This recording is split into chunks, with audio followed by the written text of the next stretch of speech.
Hi, my name is Karla Hernandez-Mats. I'm president of the United Teachers of Dade, and I want to thank you for taking some time to look at this video. We want to talk about all the important things that happened this legislative session and tell you about how this is going to impact you and our livelihoods. So the first bill we want to talk about is 7026, and that was the gun legislation. Although it had some provisions in it that we were grateful for, things that needed to be adjusted and recommendations that were heard, we know that there were a lot of recommendations that were not accounted for.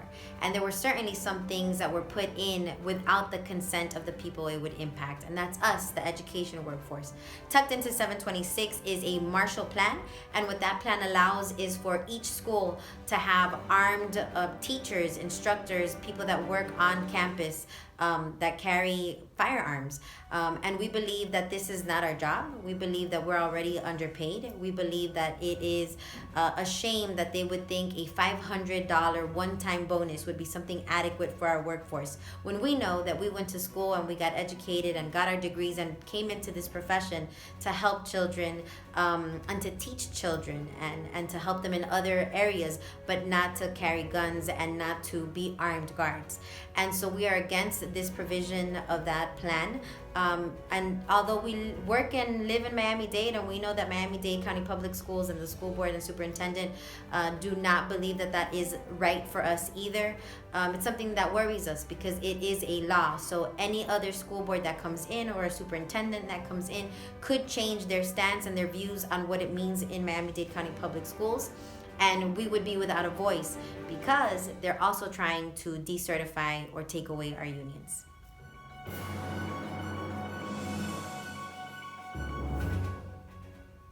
That leads me to 7055, which is this omnibus education train bill that we've been talking about for quite some weeks now. It is really horrendous. It is the spawn child of 7069 from last year, and it is a bill that we had been watching. We were hoping it would be voted down on in the House and in the Senate. They still passed it in both houses, and now it was signed into law by a governor on Sunday. This is a disastrous bill for us because really what it does is harm public education.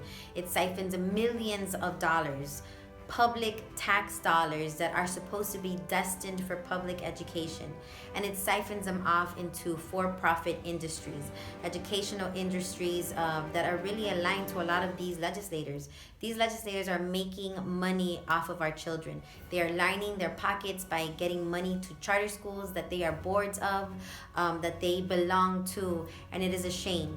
And so tucked into this bill, we also see that they try to take away union rights. And, they're saying that every union deserves to be or should be over 50% membership. And we know that none of these legislators have ever been voted by 50% of their constituents. So these are the double standards that we see in our state legislature. We see how tricky they are and what their true motives are. And their true motives are just this. Their motives are to take away unions because we are the ones that advocate for public education.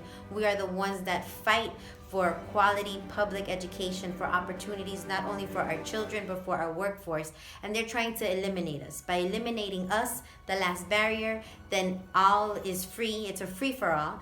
And they can continue to get this money that is public tax dollars and put it in their pockets so that they can dismantle public education.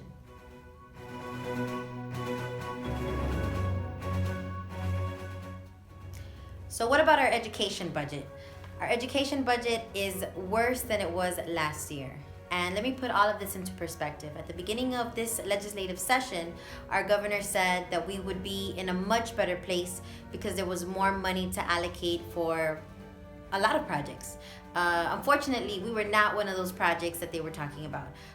Out of our educational budget, we see that we have 0.47% to spend on non-categorical items. And so what that means is that everything else has a specific allocation, must be spent on a specific project, and only 0.47% of that can be spent on other resources, including your salary.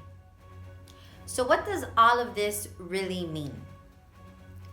First, you should be infuriated by the fact that these state legislatures are not representing the will of their constituents. Secondly, we need to really understand what this means in a very broad way.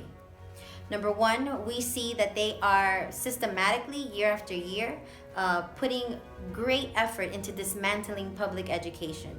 They're dismantling the work that we do because they want to privatize public education, and that is exactly the avenue that they're taking through their actions.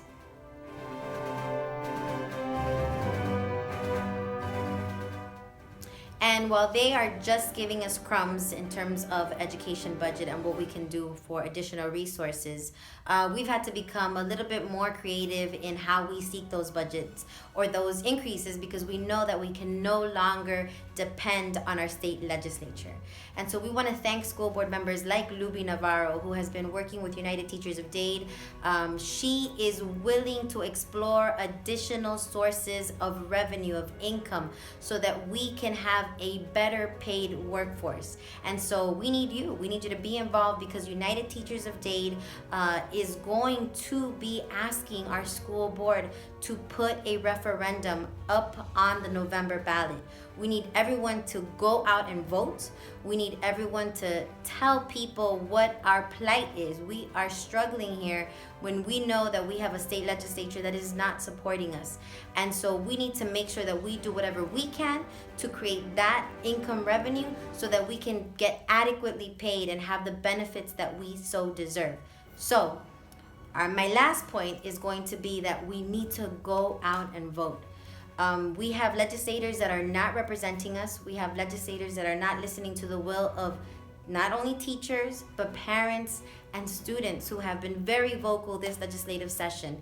And so we are going to make an impact, because not only are we going to get over 50% in union membership, but we're also going to use our collective voice, our collective force, to pass a referendum so that we can get adequately paid and to vote these people that do not represent us out of state legislature.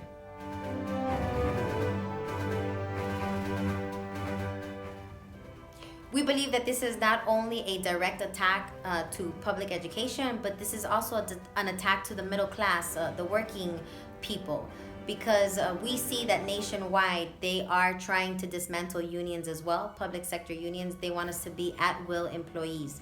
So what are you going to do about it?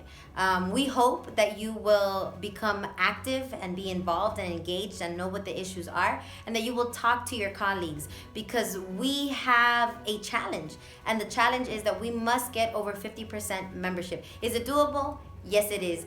Can we do it? Yes, we can. Will we do it? Yes, we will, with your help. And so we need you to go out there and talk to all of your colleagues. Tell them how important having your contractual rights, having a union, having this organization, which is the only organization that represents you in negotiating, that represents you in Tallahassee and Washington, D.C., the only organization that is on the ground here in Miami-Dade County advocating for public education. We need everybody to join the movement, join UTD.